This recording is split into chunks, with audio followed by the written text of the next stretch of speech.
Siap, Pak. Siap, Pak.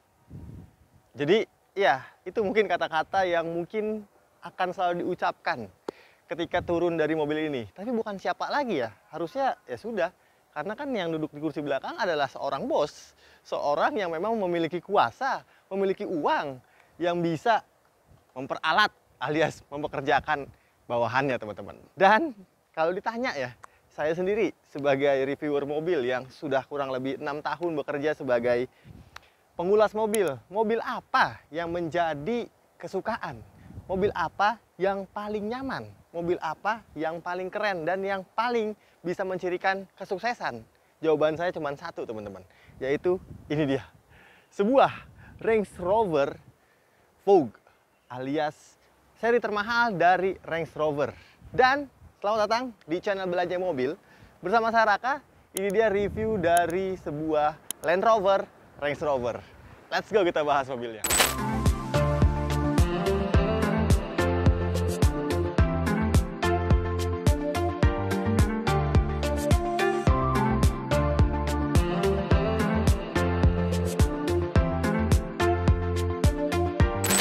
Yap, jadi senang sekali rasanya menceritakan salah satu mobil impian saya kepada teman-teman belanja mobil semua. Walaupun sebenarnya mobil ini udah ada generasi terbarunya, teman-teman, yang dikenalkan di tahun 2021 kemarin dan masuk ke Indonesia itu di tahun 2022. Yang harganya dengar-dengar, teman-teman ya, yang seri terbawahnya ya, yang Range Rover biasa HSE itu di angka 6,3 miliar. Kenapa menjadi wishlist alias menjadi salah satu impian saya? Karena memang ini adalah sebuah SUV, kalau kata beberapa reviewer di luar negeri, this is the best SUV ever made. Kenapa demikian? Kenapa tidak ada beberapa merek SUV yang juga terkenal ya, teman-teman ya, seperti Jeep misalnya.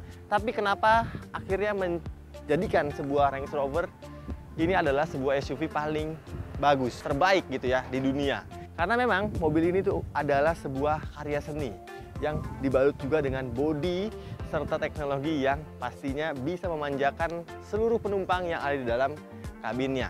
Oke, kita kulik dulu sejarahnya, teman-teman. Range Rover itu sebenarnya mereknya adalah Land Rover, teman-teman. Land Rover itu punya seri atau punya model yang dinamakan Range Rover.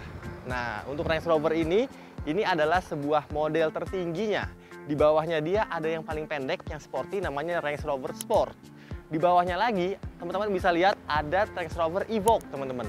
Dan ini adalah paling mahalnya, alias paling tingginya, yaitu Range Rover doang sebenarnya. Dan di Range Rover sendiri ada lagi beberapa trim, teman-teman, yaitu Range Rover biasa yang dikenal dengan HSE, lalu ada trim autobiografi, dan ada trim SV yang paling mahal.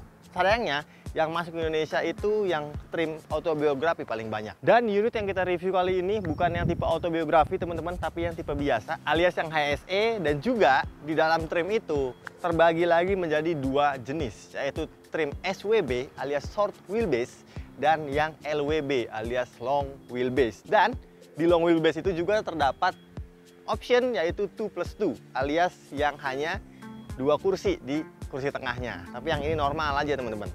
Oke, sedikit sejarah mengenai mobil ini ya. Ini generasi keempat, teman-teman, yang mana kita tahu semua bahwa Land Rover itu mengeluarkan Range Rover pada tahun 1970, generasi pertamanya.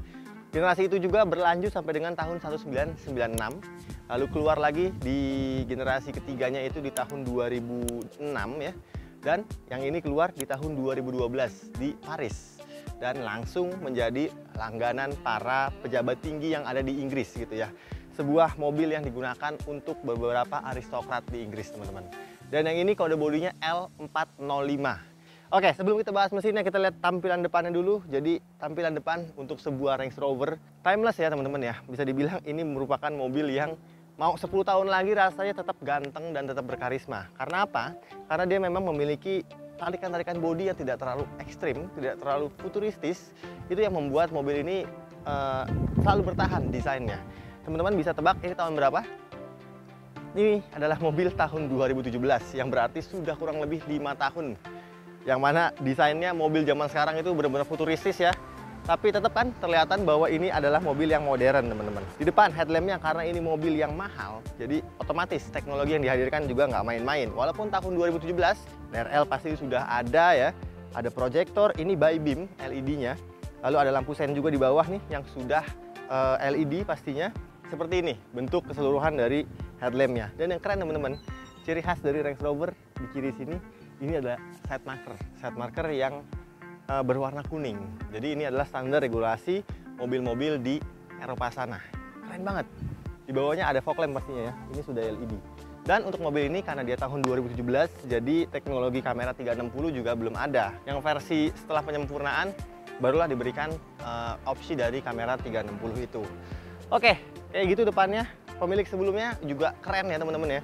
Karena dia sudah memberikan beberapa option yang mana untuk grillnya sendiri dia sudah dihitamkan teman-teman ya.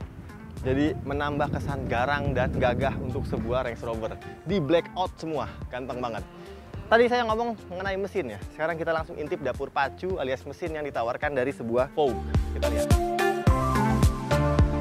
Ini dia tampilan mesin dari sebuah Range Rover. Di Indonesia itu dengan dua pilihan mesin, yaitu mesin 3000 cc dan mesin 5000 cc V8.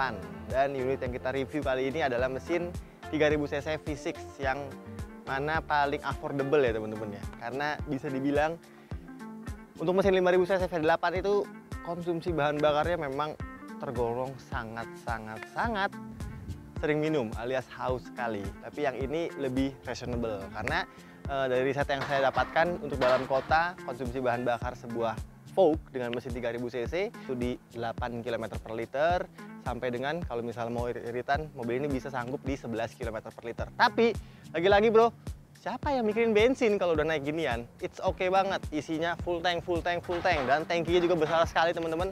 Jadi ya udah nggak bakal habis-habis bensinnya karena memang tangkinya besar sekali. Nah ngomong-ngomong mesin teman-teman, 3000 cc V6 dengan ditenagai oleh supercharge sebagai tenaga induksinya yang bisa menghasilkan di angka 380 PS dan torsi di 450 Nm.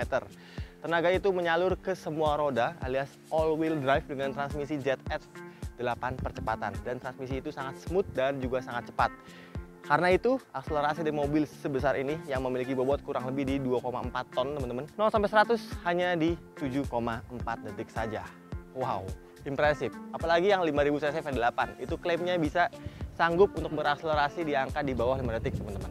Jadi walaupun besar tapi tetap bertenaga. Itu keren ya. Mau diajak nanjak, mau diajak kemanapun rasanya oke sekali karena memang dia memiliki fitur off-road yang sangat mumpuni. Nanti saya ceritain fitur off-road apa yang ditawarkan di sebuah Range Rover ini. Tapi sebelumnya kita ke samping dulu dan ke belakang sebelum kita lompat ke interior. Sip. Let's go. Ini dia tampilan samping dari sebuah Range Rover Vogue. Yap, bisa teman-teman lihat sendiri bahwa mobil ini memang panjang sekali teman-teman. Walaupun ini adalah tipe short wheelbase alias SWB. Tapi dari datanya mobil ini walaupun tipe SWB dia memiliki dimensi panjang di 4999 mm alias 5 meter kurang 1 mili. Yang long wheelbase lebih panjang lagi teman-teman, yaitu di 5200-an mm yang berarti dia 5,2 meter. Yap, jadi kalau punya mobil ini garasinya harus besar ya, pasti ya. Dan dari samping sini juga kesan minimalis itu langsung terlihat ya. Karena memang seperti di depan juga nggak ada tarikan-tarikan garis ekstrim, hanya ada beberapa tarikan yang membuat mobil ini makin bold, alias makin kelihatan bahwa mobil ini tuh keras sekali. Di depan sini ciri khas Range Rover teman-teman ya. Ini sampai generasi terbarunya masih dipertahankan.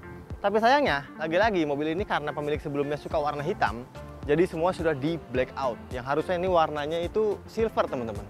Tapi sudah di blackout oleh pemilik sebelumnya. Oh, ngomong-ngomong ya, di generasi keempat ini juga Range Rover itu berbenah teman-teman. Jadi sebelumnya di generasi ketiga itu menggunakan plat besi baja untuk mobilnya, untuk sasisnya. Tapi mobil ini semuanya sudah full aluminium yang diklaim bisa mereduksi bobotnya alias turunkan bobotnya sampai dengan 460 kg. Jadi semua bodi yang ada di Range Rover Vogue ini sekarang sudah menggunakan bahan aluminium yang pastinya lebih enteng dan lebih kuat teman-teman.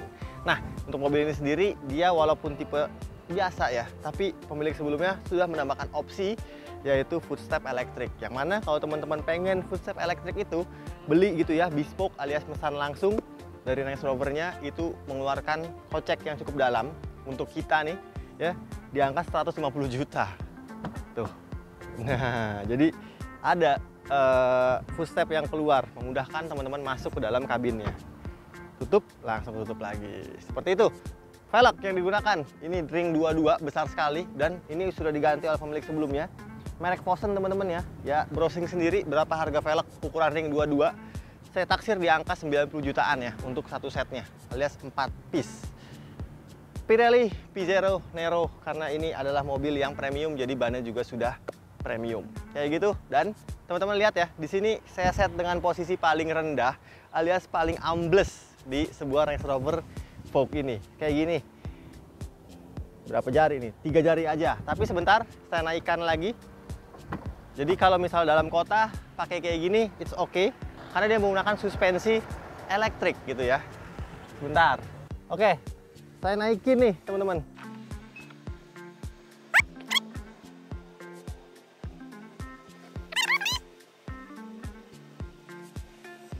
Oke, sudah terset di posisi off-road mode.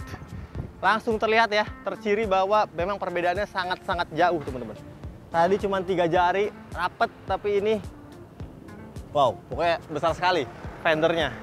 Dan kalau udah kayak gini posisinya, ini mau ngelibas beberapa obstacle di depan. Misalnya teman-teman lagi off-road ringan mungkin, atau mau lewati banjir, sok gas aja. Karena memang mobil ini didesain seperti itu rupanya. Karena memang dia adalah salah satu SUV the best ever made, Range Rover. Sekarang kita intip bagian belakangnya, sebelum akhirnya kita masuk ke dalam interiornya. Ganteng ya? Ganteng parah. Ini yang paling saya suka adalah bentuk belakang dari ini teman-teman, Range Rover. Dan lagi-lagi sampai bagian belakang pun pemilik sebelumnya sudah full black out. Apapun warna yang ada di mobil ini langsung dikasih warna hitam aja. Dan pastinya teman-teman lihat sendiri di sini semuanya sudah full LED untuk lampu-lampunya ya. Ini kristal bentuknya, cakep banget.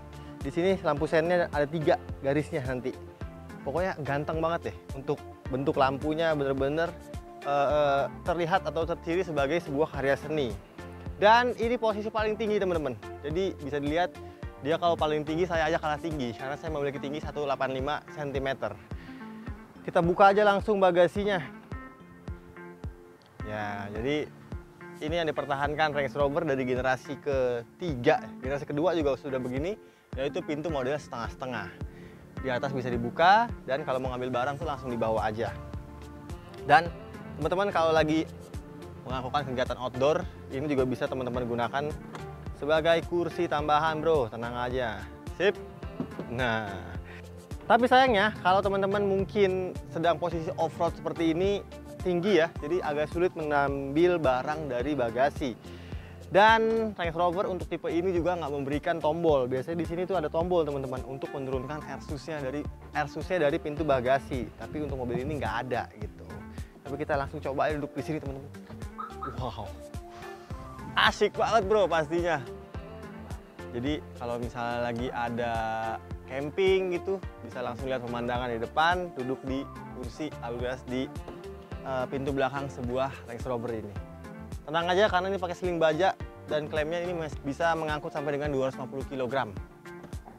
Sip, kayak gitu. Tutup lagi. Elektrik pastinya bro, cepat sekali tutupnya juga. Oh iya lupa ya, itu tadi kursi-kursi belakang itu juga bisa ditidurkan dengan tombol elektrik yang terletak di tombol-tombol di bagian kanan situ. Oke, langsung kita ke menu utama, kabin interior dari Vogue. Let's go. Tadi posisi off-road tinggi banget teman-teman ya. Dan karena ada footstep jadinya naiknya harus pakai gaya dong. Set. Baru berpijak dengan pasti masuk ke dalam kabin mobil. Kita tutup. Sebenarnya nggak usah keras-keras karena memang mobil ini sudah menggunakan pintu yang model soft opening alias vacuum door nih. Sit. Nah, jadi dihisap pintunya. Dan selamat datang di kabin Range Rover Vogue teman-teman. Wow, walaupun mobil ini sudah keluar generasi terbarunya, tapi tetap ya rasanya kemewahannya itu kemewahan yang paripurna. Dan langsung terciri bahwa mobil ini tuh bukan mobil sembarangan dari teman-teman semenjak menduduki kursinya.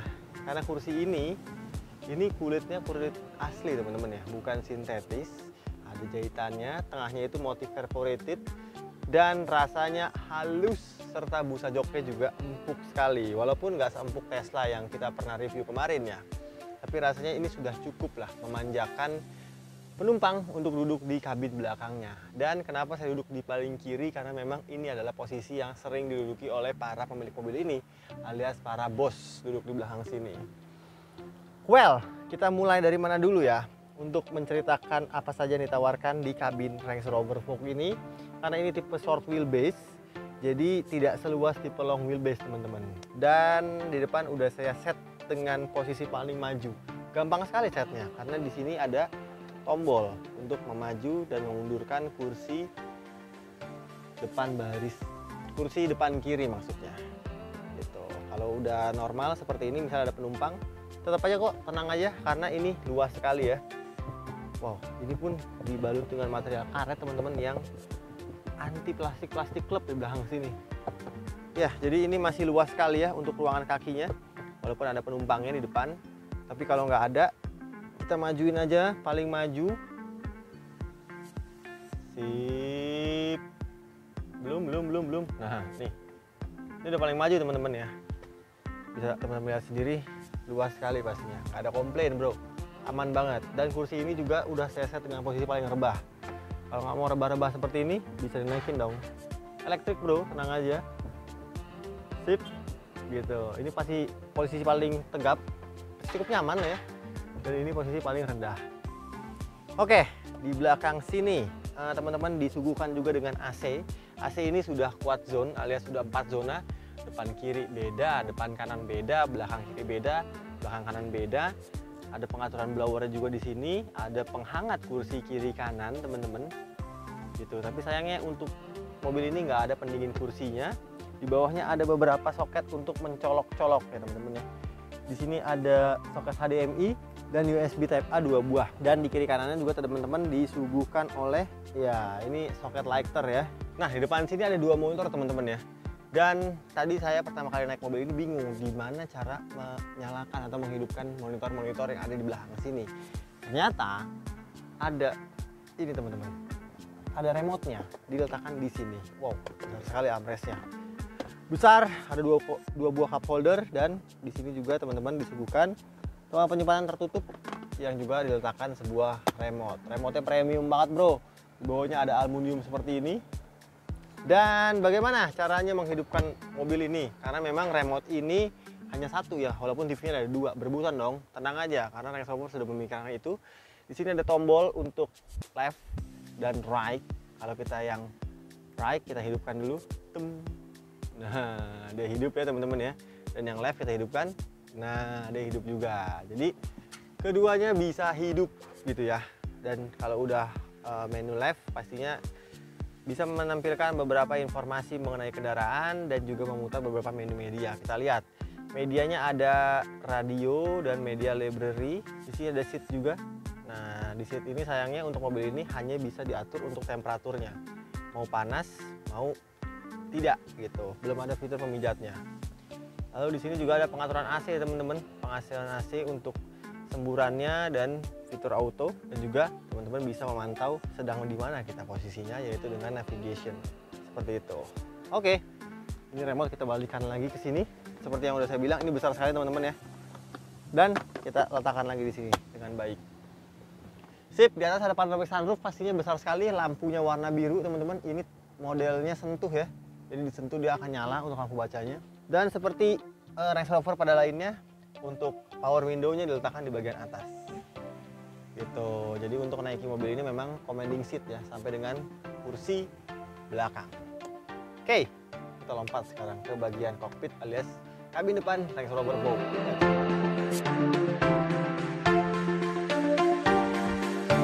Yap. Welcome kabin depan dari Range Rover Vogue ya teman-teman ya. Keren banget, parah. Karena memang ketika mati seperti ini semua layar itu gelap teman-teman. Jadi speedometernya dia sudah menggunakan speedometer model digital full, nggak ada jarum analog lagi, sehingga membuat tampilannya makin clean dan rasanya tetap mewah serta berwibawa teman-teman. Ini yang saya ceritakan tadi di awal bahwa memang posisi duduknya ini adalah commanding seat. Jadi teman-teman walaupun di depan diberikan juga armrest kiri kanan Ini sebenarnya bukan armrest ya teman-teman ya, tapi door panel yang memang tinggi sekali seperti ini. Gitu. Jadi ketika nyetir ya seperti ini. Sini juga bisa diatur ya untuk armrest kirinya. Kiri kanan juga dapat, tenang aja, nggak usah berebutan. Dan saatnya kita hidupkan dulu mobilnya. Ini ada engine start stopnya. Nggak getar bro, sama sekali nggak getar. Mau start up, mau mati, mobil ini benar-benar halus karena memang mesin V6 nya. Dan ya udah, mobil mati atau mobil hidup tuh nggak ada bedanya gitu, karena memang senyaman itu di dalam kabin sebuah Range Rover Vogue ini. Jadi panasin dulu karena memang hari ini sangat terik teman-teman, panas sekali. Alhamdulillah akhirnya panas ya, bisa syuting juga kita. Dan langsung saya pengen ceritain adalah posisi berkendara dulu. Seperti yang udah saya bilang tadi bahwa mobil ini memiliki posisi berkendara yang commanding seat. Jadi teman-teman diperbolehkan alias diberikan akses untuk melihat samping secara lebih maksimal karena memang kacanya ini cukup turun ya teman-teman. Pun kursinya juga ini walaupun saya set dengan posisi paling rendah tapi tetap segini teman-teman. Bisa ditinggiin lagi. Pastinya ini sudah elektrik semua ya. Nah, tinggiin lagi kayak gini jadi makin gampang nih untuk meraih sandaran tangan ini. Ini kursi elektriknya 16 arah, jadi depan bisa diatur, belakang bisa diatur naik turunnya, sandaran punggungnya juga bisa elektrik, dan ada lumbar supportnya. Ya lagi-lagi karena ini mobil premium ya, standar. Ada memory seat juga 2 buah, 3 buah untuk depan ya, yang diletakkan di bagian tengah sini. Gitu. Untuk material kabin ini semuanya soft touch pastinya, dan mobil ini dibekali dengan perpaduan warna beige alias warna krem dipadu dengan warna hitam. Jadi ada warna krem di bagian door panel sampai belakang. Di sini juga dashboardnya warna krem. Tapi untuk atap semuanya warna hitam gitu. Lalu untuk wood panelnya juga dia warnanya coklat. Iya, coklat-coklat agak tua gitu ya teman-teman ya. Tapi tetap ini coklatnya nggak ketinggalan zaman gitu. Tidak seperti mobil-mobil yang tahun 2000-an coklatnya, nggak kayak gitu. Ini tetap keren, tetap mewah coklatnya. Lalu kita atur posisi setirnya, pastinya sudah elektrik. Di sini pengaturannya, dan langsung saya notice adalah untuk adjustmentnya alias pengaturan teleskopik maupun tilt mobil ini halus, nggak ada suara sama sekali. Nggak seperti mobil-mobil Jepang ya. Mercy pun nggak sehalus ini teman-teman. Kita ke tengah, ini seperti yang udah saya bilang bahwa mobil ini memiliki tampilan instrumen cluster yang sudah full digital semuanya. Defaultnya dia di sebelah kiri untuk speedometer dan di kanan untuk tachometer. Ketika kita pencet OK, nah ini baru teman-teman bisa mengakses multi information display yang ada di depan sini. Gitu. Ada display setting, di sini ada fungsi untuk full screen map. Jadi ketika kita pencet full screen map, nah jadi speedometernya berubah menjadi map seutuhnya, semuanya jadi tampilan navigasi. Kita matiin aja, kita pilih yang digital speedometer. Lalu di sini juga ada temanya teman-teman. Temanya mau chronometer, precision, ada grafik, ada minimal gitu. Ini semua untuk mengatur mengenai efek atau tampilan yang ada di layarnya. Ada torque effect, ada off-road information, pengaturan untuk bahasa juga bisa diatur lewat sini. Kalau kita ke bawah lagi ada vehicle setting teman-teman. Nah, ini vehicle setting ini adalah untuk mengaktifkan beberapa fungsi alias fitur yang digunakan di mobil ini. Lalu ke bawah lagi ada vehicle information lagi, ada warning mengenai mobil ini. Ke bawah lagi ada source, ini untuk mengatur media untuk mobil ini, ada radio dan media library. Trip komputer, trip A, trip B-nya di sini, ada trip bank di sini, trip A, trip B ya. Sip, di sini setirnya enak sekali. Di atas ada wood panel, ini juga dilapis dengan material kulit yang sangat berkualitas. Klaksonnya kayak gimana? Nah, kayak gitu dong pastinya. Berwibawa. Kita ke tengah sekarang. Ini kurang lebih layar di angka 8 inci yang bisa menampilkan ini teman-teman. Karena mobil ini adalah SUV sejati gitu ya, teman-teman bisa diperbolehkan mengatur mengenai off-road mode. Nah, di sini ada off-road information, bro. Off-road information ini ya melihat apakah axle lock-nya dikunci atau dibuka. Lalu juga di sini bisa dilihat rincian apakah mobil ini miringnya berapa derajat ke kiri, ke kanan, ke depan, ke belakang bisa terlihat. Ada navigasi juga. Dan di sini juga ada General Program Select. Ada Low Traction Lounge, teman-teman. Di sini ada untuk jadi mobil ini bisa crawling, teman-teman. Oke, seperti itu menu untuk 4x4-nya alias menu off-road-nya. Navigasi ada juga pastinya, telepon, media, teman-teman. Lalu di sini ada fitur kursi, cuma bisa mengaktifkan pemanas kursi saja. Kayak gitu, kita ke bawah. Ini pengaturan AC-nya juga keren sekali, dia bulat-bulat. Ini untuk pengaturan blowernya di sini tengah. Lalu untuk suhunya di sini teman-teman, di sini dipencet untuk menghangat kursi atau mendinginkan kursi. Tapi sayangnya mobil ini pendinginan kursi nggak ada, jadi penghangat kursi aja. Suhunya sudah quad zone ya, Kang. Ini teman-teman, ini persneling ala Jaguar dan Range Rover. Jadi dia diputar seperti ini teman-teman. P, R, N, D dan Sport kayak gitu. Pengaturannya unik ya. Ketika dihidupkan dia akan muncul otomatis. Ke belakang, di sini pengaturan off-road ya teman-teman ya. Ada mode normal, lalu ke kanan lagi ada pengaturan untuk grass, gravel, snow, program selected. Jadi ini melewati rumput, gravel dan salju. Ke kanan lagi ada pengaturan untuk matrats, yang mana matrats ini adalah pengaturan untuk melewati lumpur-lumpur teman-teman. Lalu di kanan lagi pengaturan untuk pasir, sand, dan di sini ketika sand itu menonaktifkan hill descent control. Lalu di kanannya ada pengaturan untuk crawling atau rock, jadi untuk menanjak. Canggih sekali semuanya, tapi modenya itu mode auto, alias sudah bisa diatur melalui ini. Pengaturannya simpel seperti ini, nggak usah lagi pindahin tuas-tuas lagi. Di belakang lagi ini untuk mematikan traction control dan stability control. Ini untuk pengaturan air suspensionnya seperti yang udah saya bilang. Di belakang rem parkirnya sudah elektrik pastinya teman-teman. Lalu di belakangnya satu buah teman penyempitan tertutup yang besar dan dalam sekali, 2 buah cup holder ya. Lalu kita ke bawah teman-teman, ini pengaturan glove boxnya juga dia sudah elektrik untuk membukanya. Dari tengah sini juga sudah elektrik. Mantap bro. Ke atas warna hitam, pengaturan sunroof dan tirainya juga bisa diatur lewat sini. Oke, kayak gitu tampilan dalam dari Range Rover Vogue dengan kilometer 51.585 km tahun 2017. Dan saatnya saya ke depan buat saya kasih tahu berapa harga alias uang yang harus teman-teman siapkan untuk membawa pulang sebuah mahakarya ini. Let's go bro. Sip, sudah teman-teman ya. Jadi itu dia impresi dari sebuah mobil yang memang harus hadir wajib di garasi teman-teman semua. Apalagi teman-teman yang mungkin penghasilannya sudah lebih dari 10 miliar. Rasanya mobil ini tuh untuk menjadi sebuah daily driver alias mobil tempur teman-teman masih sangat cocok sekali. Nyaman, lega, keren, mewah, gagah. Apalagi ya, pokoknya semua hal terbaik dalam mobil bisa didapatkan di sebuah Range Rover Vogue teman-teman. Dan sekarang saya kasih tahu harganya. Tapi sebelum ngomongin harga, mobil ini tahun 2017 yang odometernya tercatat di angka 51 ribuan kilometer. Service record pastinya dari Jaguar Range Rover Indonesia, yang mana mobil ini juga kondisinya sangat baik dan sangat sehat sekali. Terakhir, harganya ya. Mobil ini murah aja karena barunya di angka 5 miliaran ya.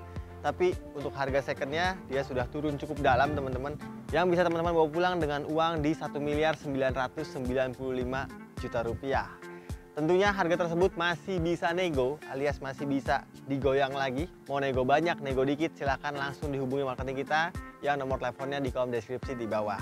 Dan seperti biasa teman-teman, terima kasih banyak untuk teman-teman semua yang udah nonton video ini sampai habis. Jangan lupa kalau suka dengan video-video yang Belanja Mobil buat untuk di like, di komen, di share, dan di subscribe channel Belanja Mobil. Saya Raka pamit, sampai jumpa di video kita selanjutnya. Range Rover nih bos, senggol dong.